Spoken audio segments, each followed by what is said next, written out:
denizens of the night. Welcome to another episode of the macabre, the terrifying. Tonight, let's sneak out together and head over to a field party. Our story follows two best friends, 16-year-old boys, who are trying to find their way in the world and fit in. One evening, they set out together, along with the older brother of one of the boys, to a field party where they will see their crushes and maybe establish themselves as cool, mature dudes.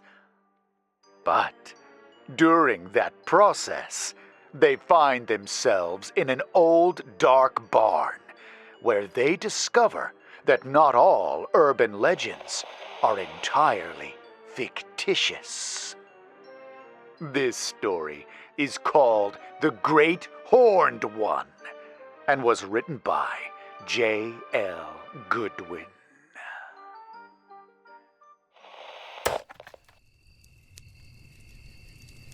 The Great Horned One shall carry you back from where he come. If he catches you out late, he'll bring you back to his nest, and from your bones your flesh he'll wrest, and so shall seal your fate. That was the creepy as hell nursery rhyme that my parents taught me when I was a little kid. All the parents in my town told it to us kids for generations, using it as a way to scare us into getting home on time. In a way, it sort of became a local urban legend. Don't stay out long after dark, or else the Great Horned One will find you and take you away. Nobody knew what this supposed boogeyman even looked like, as none of the adults bothered to describe its appearance. But the consensus many of us made was it had to be some kind of bird. Because of that, you'd often, during school hours, see kids making paper airplanes with the images of hawks and falcons on them, and then throw them at each other, shouting, "Look out! The Great Horned One's coming to get you!" We all laughed it off as just a tale, though. Something to keep us in line, and nothing more. We did have a rather higher-than-average case of missing persons in our area, mostly children and teenagers, and most of the older kids chalked that up as the reason it had persisted in our area for over a century. As I grew up from a kid into a teenager, any wariness or fear instilled in me by it washed away like water off a duck's back. All I wanted was to rebel as much as possible, mainly driven by the surge of hormones and ego-fueled testosterone that came with being a 16-year-old guy. That's why, when my friend Matt told me about a bonfire that was going on that night during the fall of 1998, being attended by all the cool kids from school, along with Casey, the girl I'd had a major crush on since freshman year, set far out in the farmland among the cornstalks, I immediately agreed to sneak out and go with him. My parents were heading off to a late-night movie showing at our local multiplex and were leaving me alone. "We won't be back until past midnight," my mother told me, pulling her beige coat onto her shoulders. "And that means we're trusting you to be in bed no later than 11, my father added sternly. "Dad," I moaned out, but he cut me off. "No buts, young man. It's a school night, and I'm not going to get a call from school telling me you dozed off in class again." "Yes, sir," I said simply, lowering my head so he couldn't tell I was lying to him, and he nodded, turning to grab his car keys from their hook on the wall next to the door. "We left you money on the counter to order some pizza," my mother added, kissing me on the cheek. I nodded again, knowing full well I'd use the money to have Matt's big brother, Jensen, stop at the gas station on the way to buy a bottle for the three of us to share. With a last goodbye, they finally left. I stole a glance at the clock and saw it was just past 8:30. I wouldn't be picked up for at least another 20 minutes, so I swiped the money off the counter, plopped myself down onto the couch, and channel surfed while I waited. Almost on the dot, I heard a horn honk from out front, and I grabbed my coat and walked out the front door. A sleek black Trans Am rumbled at the curb, and as I approached, Matt got out of the passenger seat, a huge grin plastering his face. "Dude, you ready to go get wasted? Maybe even small?" he called out. Small was the code word we used to talk about getting high, as a way to talk about it during school without the teachers catching on to our highly illegal plans.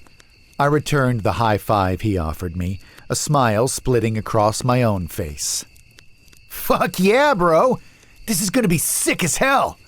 I exclaimed, then pointed at his slicked back black hair. "What the hell are you trying to go as? A 50s greaser?" I teased, then grinned at the realization. "You're trying to impress Jess, aren't you?" I asked coyly. He turned slightly red at my words, and I knew that I'd been on target. "I don't believe it," I said, unable to help but laugh. "You find out she's into tough guys, and you go and grab your brother's leather jacket and slick your hair back." I looked down at his feet, then back up at him. "What? No biker boots?" In response, he shot out and punched me in the arm. "Dude, shut up!" he protested, looking embarrassed.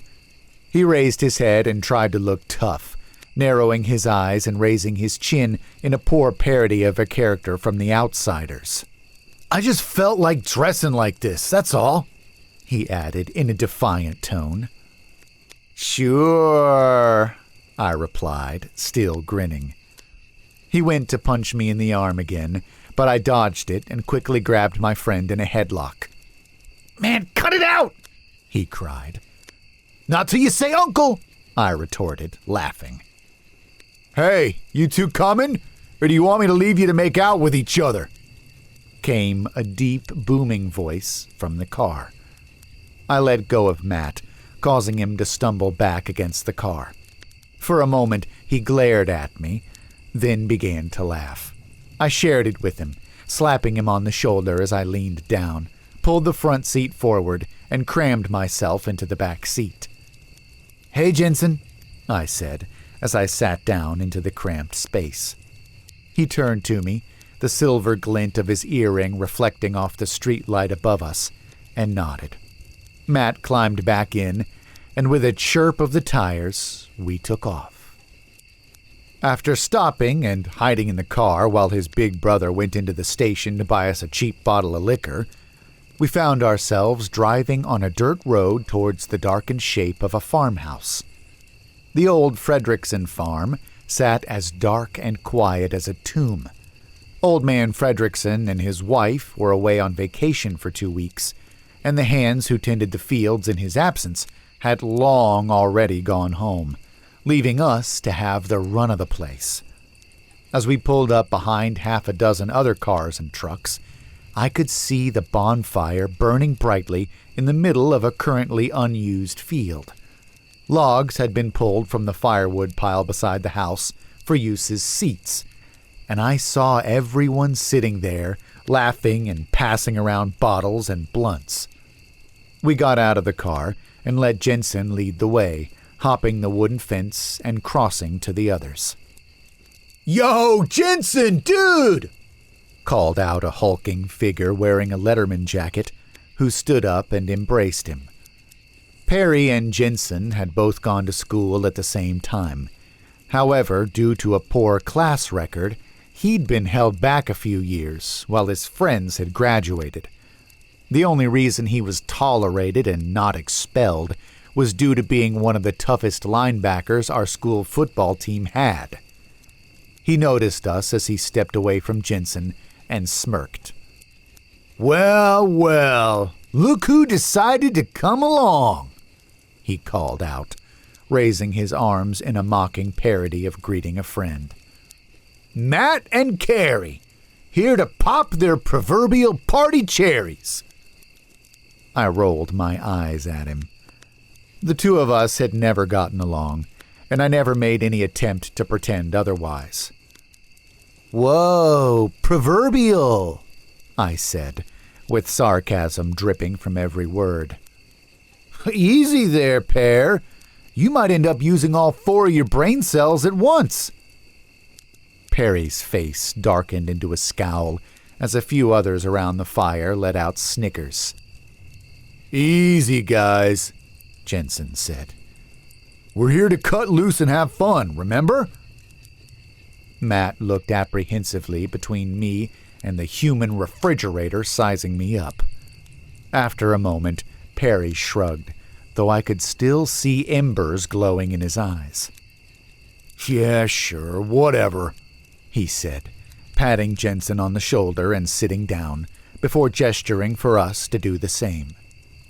"Well, park your asses and break out the booze," he ordered, a dopey grin spreading across his face as he snatched a bottle of vodka from the guy next to him, upending it and taking a huge swig. After a moment's hesitation, we all sat down, Jensen next to Perry, while Matt and I sat on a log across the fire from them. As he opened the bottle, I scanned the partygoers, soon seeing Casey sitting next to Jess, the two of them passing a joint back and forth and giggling at the exchange we just had. She noticed me looking, and with a shy smile gave me a quick wave, which I quickly returned. "Woo!" Matt gasped out as he pulled the bottle back from his lips and made a face. "That packs a punch!" He passed it to me, and I took a swig, wincing slightly at the sickening taste of the shitty whiskey. For the next hour or so, everyone sat back and laughed, getting good and drunk and small, the previous tension forgotten about as the night grew darker around us. That's when Perry leaned forward. "Okay, so, before I tell my scary story, as is tradition, I'm letting you all know we're doing something new tonight." Eyes glanced up at him with a glazed, puzzled expression. He looked around, still grinning. "We're gonna play Truth or Dare," he proclaimed, causing a mixture of chuckles and grumbles to break out amongst the others. He held up his hands, quieting the group down, and his smile turned wicked. "But first," he said, grabbing a joint from Jensen and taking a drag, the moments dragging on as he inhaled, before letting out a cloud of smoke.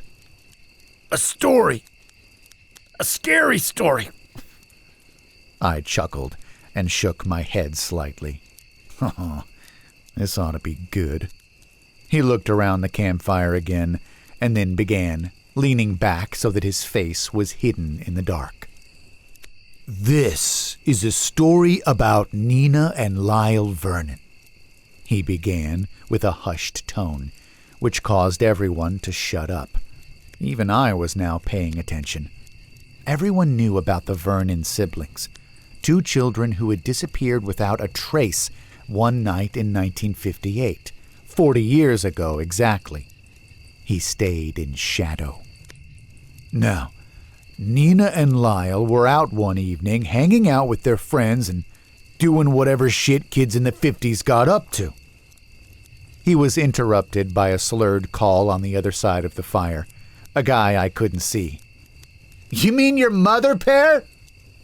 The circle broke out into laughter, which quickly was silenced as Perry cleared his throat. "As I was saying, they were out hanging out and doing whatever, and they don't realize that it's starting to get late. Too late. As the sun disappears in the sky, they tell their friends goodnight and race to get home. But they realized that they'll never make it in time taking the roads. They'll get home late and be grounded by their parents. So, they make a choice. They choose to cut across the farmland, as it'll be the quickest way home. First, though, they have to cut through the woods. And as they do, The wind begins to whip through the trees, howling softly, just like the sound of the dead crying out from beyond the grave. I have to admit, even I was beginning to become enraptured by his story. Clearly everyone else was, as all eyes were on Perry.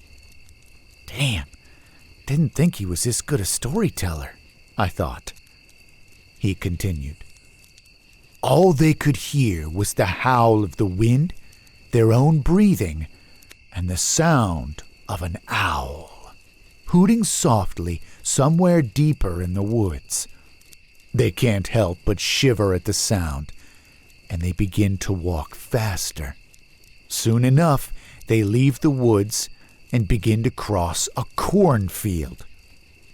Perry leaned in, allowing his face to finally be seen in the flickering light of the fire. He had a solemn expression on his face.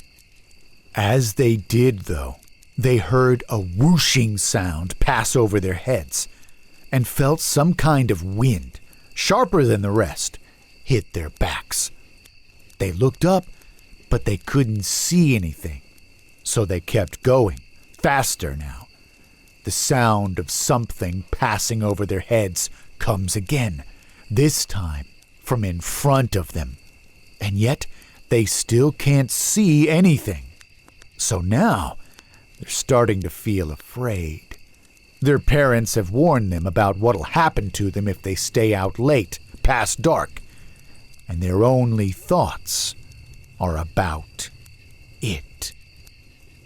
He looked around the campfire, and seeing that none of us were even raising a bottle, he pressed forward. So they begin to run, Lyle in front of Nina, and they hear nothing now, but they don't stop running. That's when. He paused, and I could see in the firelight that everyone's eyes were locked on our storyteller, unblinking. A few of the girls had huddled together slightly, with a look of fear on their faces. I felt the wind whip at my back and couldn't help but shiver slightly, pulling up the collar of my coat. That's when the sound comes again. But it's not the only sound. He hears his little sister cry out, hears her scream. He stops and whips around, but she's gone. An evil smile crossed Perry's face. He called and spun looking for her, but there was no answer. That's when he heard the voice. The voice, dry as straw and old as time, coming from everywhere and nowhere at once. It said, I have come back for you, child. That's when Lyle turns and sprints away. He can see the lights of his family's farmhouse in the distance.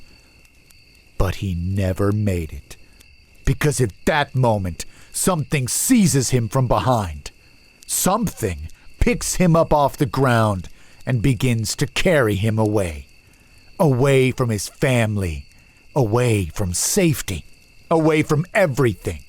And when he looks up, his face looked almost demonic in the light of the flames.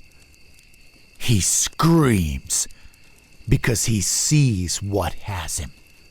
It's the great horned one. He realizes that his parents' warnings were true, and he screams his last scream as it carries him off into the dark to its nest, where it will feed on him and his sister. He finished, his voice lowering to a whisper. There was silence around the fire, with only the crackle of the flames being heard. That's when someone burped, and the entire circle, Perry included, burst into drunken laughter. The tension, which had risen to almost a palpable level, evaporated, and the revelry atmosphere returned. "You are so full of shit, Pear," Jensen shouted, pushing lightly on his friend's shoulder. But Perry shook his head, grinning and holding up his hands. I swear to God, bro, that's a true story, he retorted, giving a shove back of his own.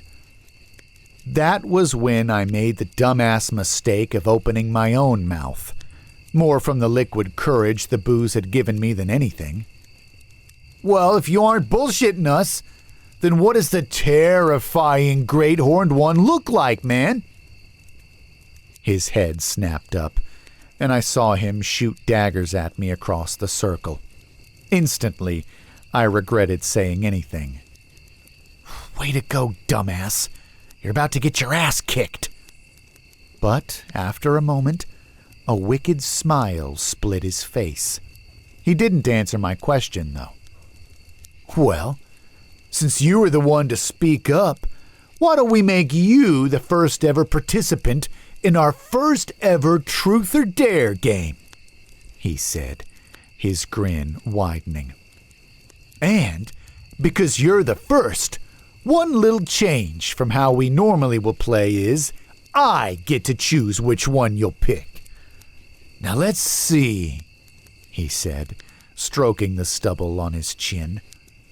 I think I'll have you pick Dare. He stood up, then pointed away into the darkness. I dare you to go walk into the barn. You, he gestured to Matt, and your little friend, in the dark. Everyone was looking at me now. I could see Casey looking at me with a slight expression of concern on her face. That's when Perry added, That is, if you aren't a little chicken. I felt my cheeks flush and looked over again at Casey. I am not going to look like a complete pussy in front of my crush. I stood up, pulling Matt to his feet beside me. Fine, I said in retort. We'll be back in 5 or 10 minutes. I saw Jensen move like he was about to protest, then drop back. He obviously felt like this was a rite of passage for his little brother, one which he needed to make. Well then, what are you waiting around for? Perry said. Get going! Sparing a last look at everyone, I stepped over the back of the log we'd been sitting on and walked around the circle, towards the hulking shape of the barn on the far side of the property, Matt walking slowly and uncertainly after me. That was a stupid move, he said to me, as we hopped back over the fence and, on slightly unsteady legs, made our way along the drive. I let out a deep breath. I know, man, I said, shaking my head slightly.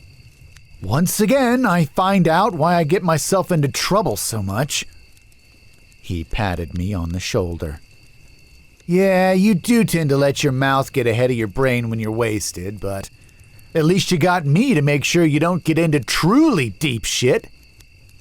We laughed softly, and we continued past the darkened farmhouse. The wind began to whip a little sharper as we strode along the side of another cornfield, shaking the stalks rising at least 3 feet over our heads. Very faintly in the distance, I heard the call of an owl from the woods far beyond the property, and couldn't help but shiver at the similarity to Perry's story. Like it or not, it had gotten under my skin. We stopped and looked up at the darkened behemoth before us. I knew it was painted red, with the paint faded and chipped from the elements, but in the dark it was nothing but a black shape rising out of the gloom. It isn't helping that the moon's not out tonight either, I thought. We stood another moment before I took a step forward. Come on, I said with a sigh. Let's get this over with and get back to the fire before someone decides to drink the rest of our bottle. Matt grumbled something unintelligible in reply, but helped me grab the slightly open door of the barn and pull it open enough to step inside. If it was dark outside, it was ocean abyss levels of black inside the building. I reached into my pocket and pulled out a lighter, flipping the top back and thumbing the wheel. A tiny flickering yellow and orange light spread out from the flame, banishing away a tiny stretch of the dark like it had been a monster. Holding it above my head slightly, we stepped inside. The floor was made of dirt, stretching away into the ether, and empty wooden horse and cow stalls lined the sides, creating a narrow corridor for us to walk down. The sound of our footsteps and the grinding of the dirt and pebbles beneath them echoed almost like a gunshot in the massive space, and I looked up. Oddly enough, Old Man Fredrickson had built a sort of sliding, retractable roof in the top of the barn, allowing the animals to get some fresh air during the night without giving a way for predators to sneak inside. Currently, it was all the way back, giving us a clear view of the stars above. As we left the line of the stalls, we came to a large open area. Hay bales were piled high on either side, and when I looked up, I could see a loft filled with more hay above us. It went so far back into the barn that I couldn't see the entire loft, only the very edge. As I stared up at it, I felt a creeping sensation sweep over me, as if I'd had someone draw a finger up my spine. It was the unmistakable feeling of being watched, though by what, I didn't know. There were no horses or cows in the barn. Maybe it's a raccoon or a rat, I thought. Matt shifted uncomfortably beside me. So, am I the only one who's getting a weird feeling in here, or what? He whispered to me, almost as if he were afraid of being heard by something. No, you're not the only one, bro, I whispered back. You feel like you have eyes on you, too? He nodded. Yeah, you know what? Here's an idea. We did the dare, now why don't we get the hell out of here? I shivered, then nodded. Yeah, think that'd be a good idea. We turned around to head back towards the exit. That's when the barn door closed, causing us both to jump slightly. The fuck? Matt whispered. I looked at him and shook my head, shrugging my shoulders at him. I felt him draw just a little bit nearer to me, and I glanced around at the shadows looming just beyond the range of my lighter's flame.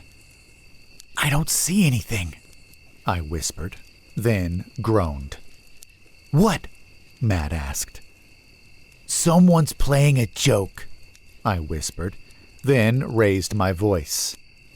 Perry? That's you, man?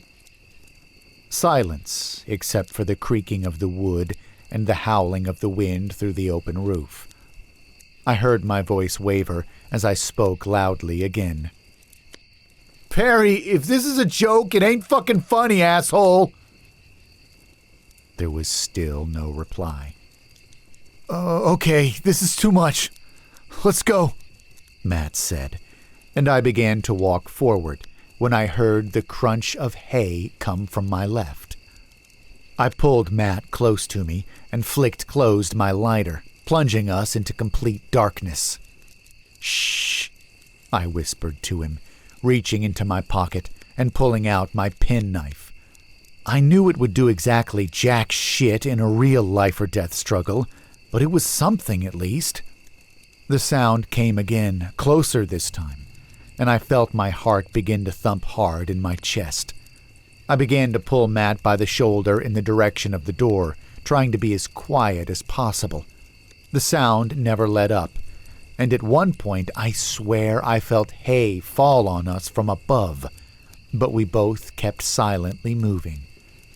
That was when a darker shape leapt out from behind us, slamming into us and shoving us both face first into the dirt.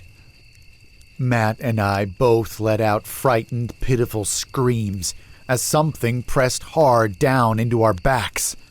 I struggled in vain to try and wiggle free, but whoever or whatever had jumped on us was too heavy to get away from.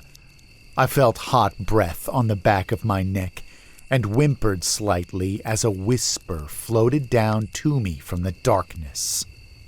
"I've come for you both," it said, and we both let out the loudest screams we could, shrieking and clawing as fiercely as possible at our attacker.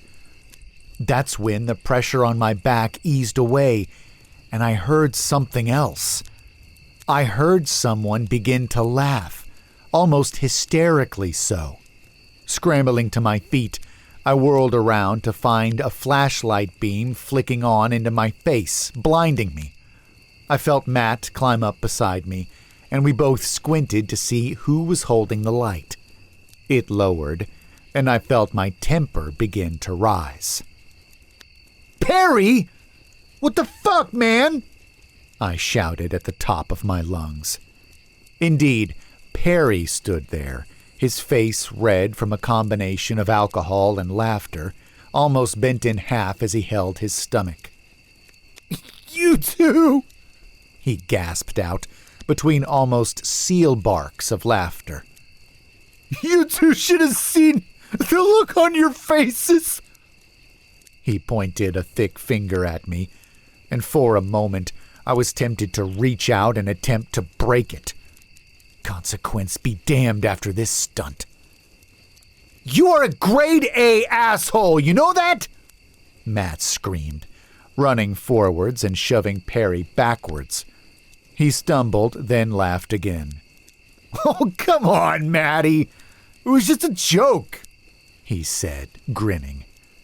"It was nothing more than a joke. Your brother and I had it done to us when we were your age, and now it's your turn. Besides," he turned to me and pointed, "you deserved it for calling me out." I rolled my eyes and had begun to turn away when a sound from above us stopped me. Creak. It was the sound of something shifting in the hayloft above us. Matt looked up, having heard it as well, but Perry was too busy laughing to notice. It came again. Creak. But this time it was accompanied by another sound. Tap, tap, tap.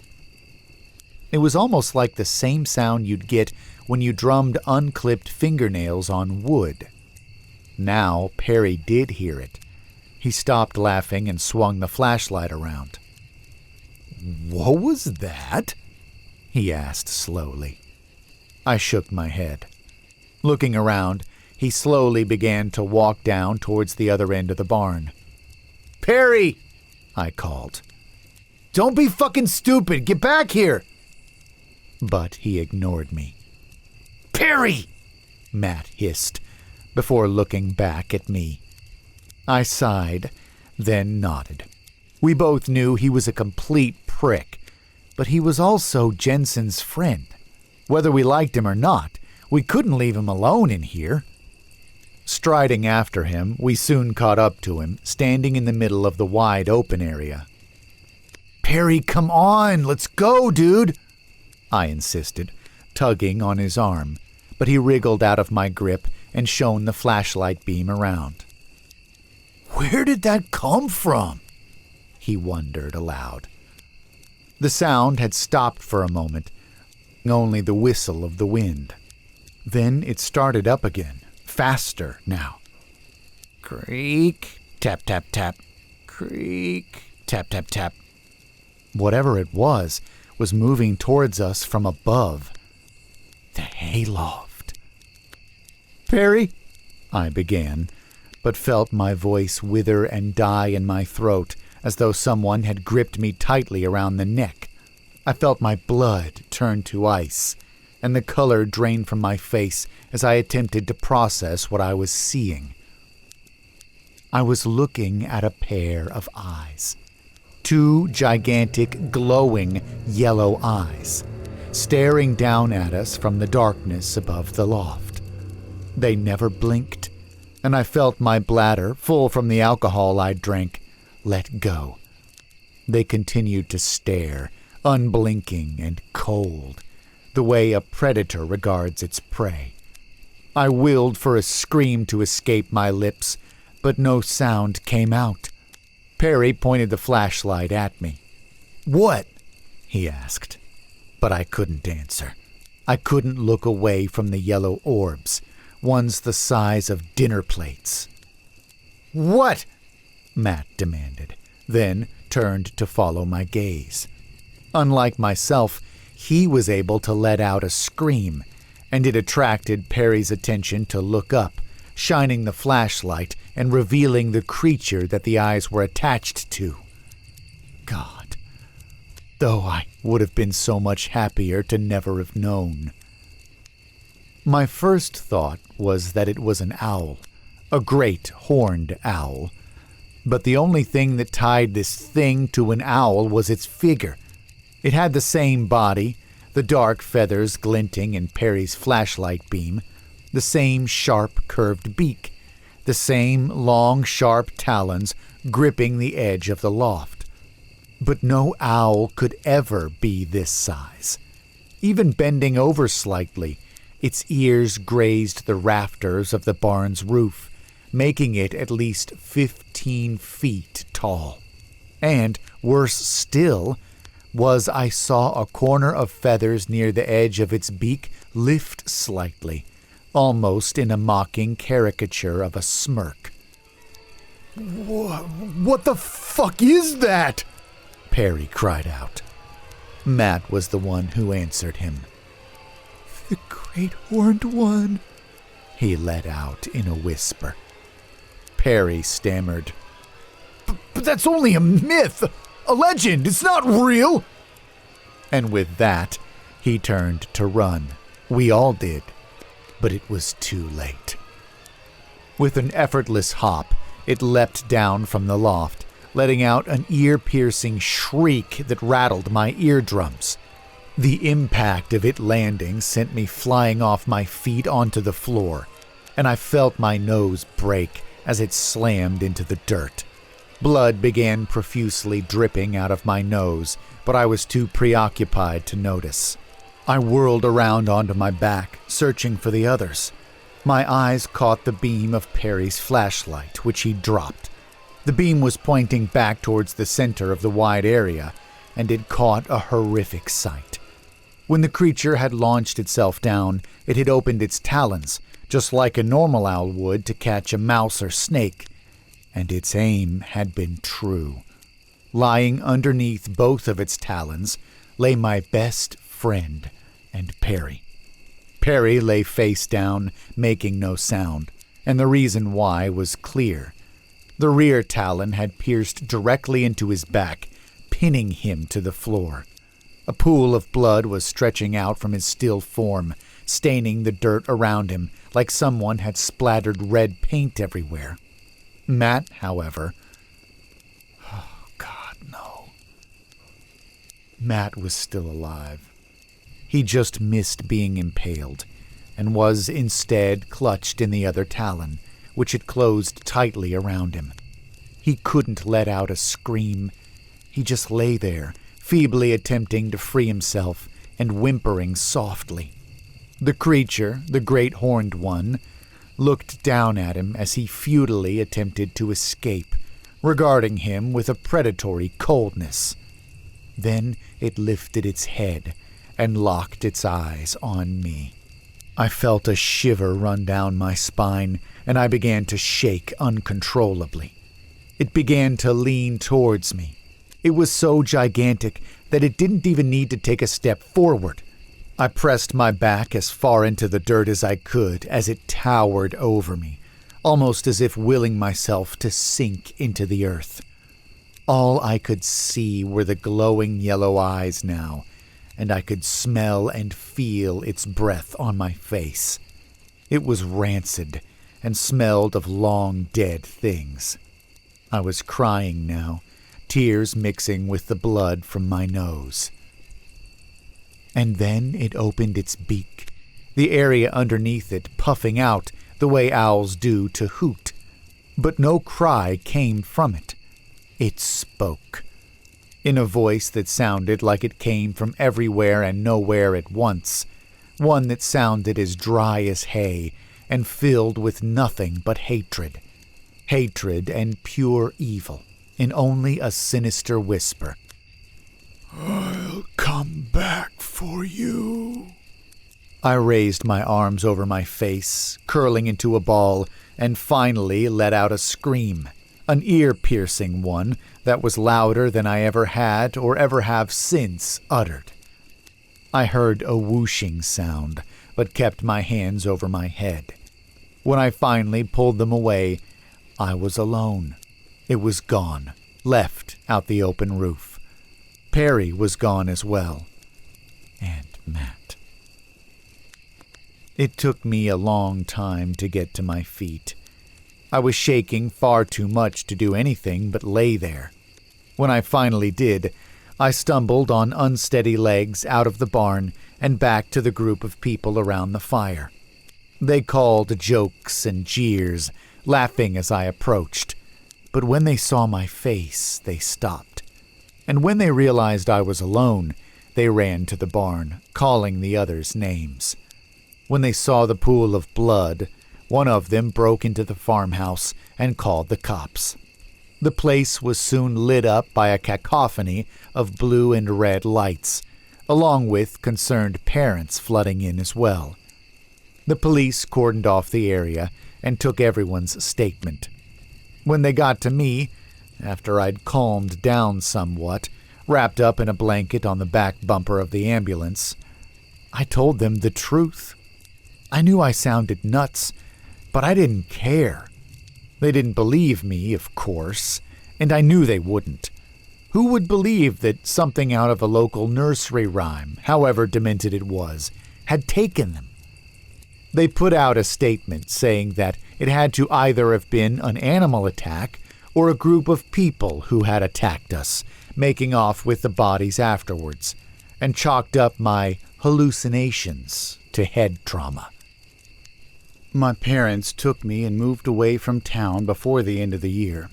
A lot of the parents of teenagers there that night did the same, fearing their child might be the next to be attacked and vanish.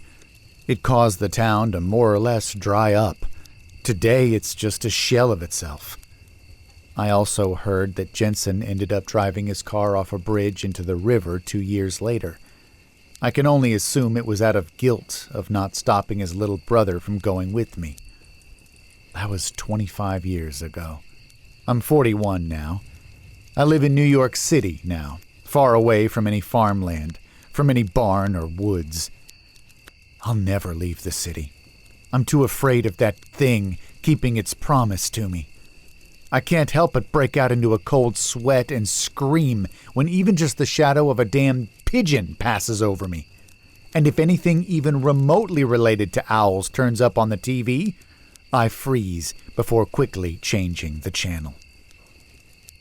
I know it's still there.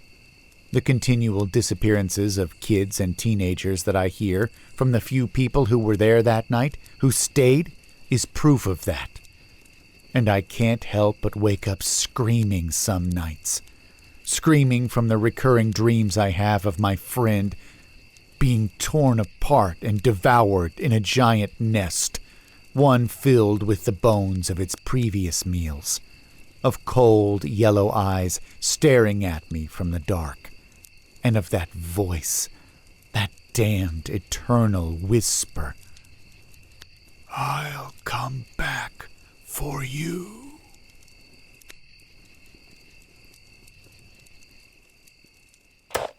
And the call was coming from inside the house! Oh man, do I love urban legends. If I told you that this story actually happened to a friend of my brother's, would you believe it? Isn't that the charm of stories like this one? Many of them are set in suburbia or a high school or another very common setting that most people have experienced. That makes the horror feel much more real. It seems unlikely that you'll find yourself hunted by a space worm on a lunar base. But there could always be a killer hiding in your back seat. If you enjoyed this story, Please check out more from our author in the links below. Please also leave a like on this video and subscribe to hear more chillers like this one. Whatever you do, stay in the ring of light from the campfire and don't fall asleep.